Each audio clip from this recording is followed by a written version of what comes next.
చెప్పింది మీకు? ఎంతమందికి అర్థమవుతుంది నేను చెప్పేది? స్తోత్రం.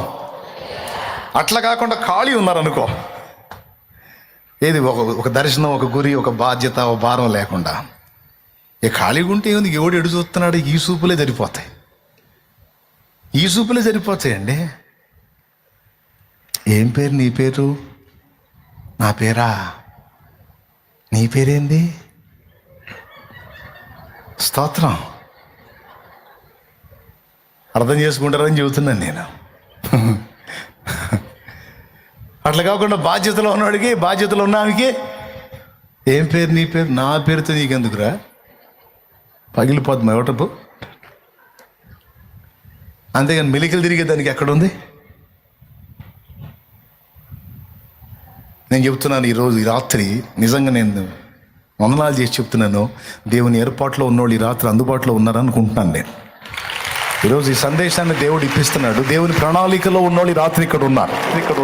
హల్లెలూయా, హల్లెలూయా. మంచి మనస్సాక్షి కలిగిన వారుగా మీరు ఉన్నారని నమ్మి నేను చెప్తున్నాను ఈ విషయాలు.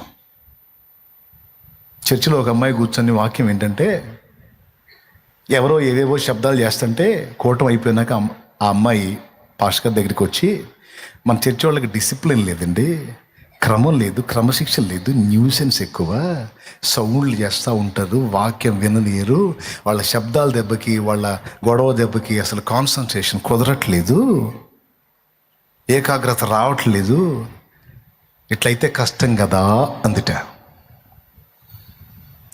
ఆయన అన్నట్ట, ఓ చిన్న పని చెబుతా, చేస్తావా తల్లి అన్నట్ట. చెప్పండి చేస్తానంటే, ఒక గ్లాసు నిండా పాలు పోసి,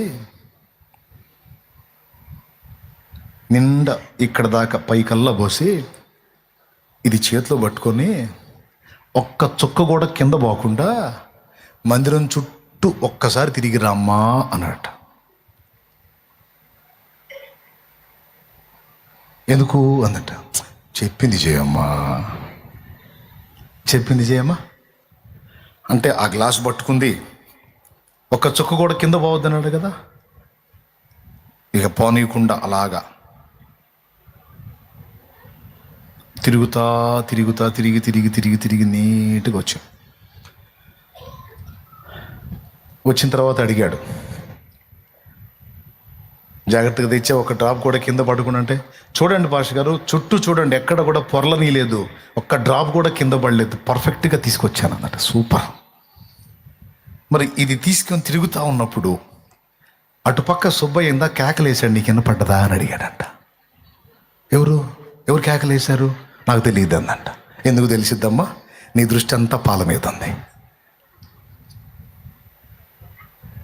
ఇటుపక్క ఫలాం దగ్గర ఇంకొక సంగతి జరిగింది, తెలిసిందా? నాకెందుకు తెలిసింది? తెలియదు. ఎందుకంటే దృష్టి అంతా ఎక్కడ ఉంది?